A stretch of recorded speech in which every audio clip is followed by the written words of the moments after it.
მინიმალური ხელფასი არის ხელფასის ის მინიმალური ოდენობა, რომელზე ნაკლებს არც ერთი დამსაქმებელი არ უნდა უხდიდეს დასაქმებულს და უნდა იყოს საკმარისი იმისთვის, რომ უზრუნველყოს დასაქმებულთა ოჯახების ღირსეული ცხოვრება. მინიმალური ხელფასის ოდენობით საქართველო იკავებს მსოფლიოში ბოლოდან მეოთხე ადგილს ლიბერიის, სუდანისა და კუბას შემდეგ. მინიმალური ხელფასი 1999 წელს განისაზღვრა და თვეში მხოლოდ 20 ლარს შეადგენს.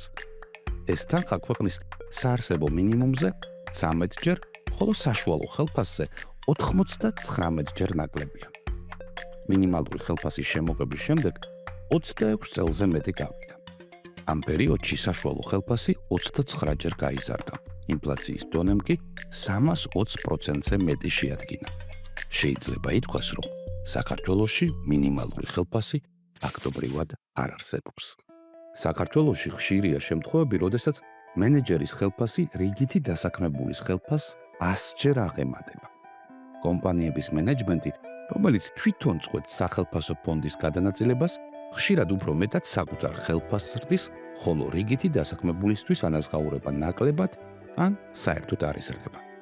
სწორედ ასეთი მიდგომის გამო საქართველოში 402 მაღალხელფასიან ადამიანს აქვს იმდენივე ანაზღაურება, რამდენიც ჯამში 301,000 დაბალ ანაზღაურებადი დასაქმებულის ხელფასია.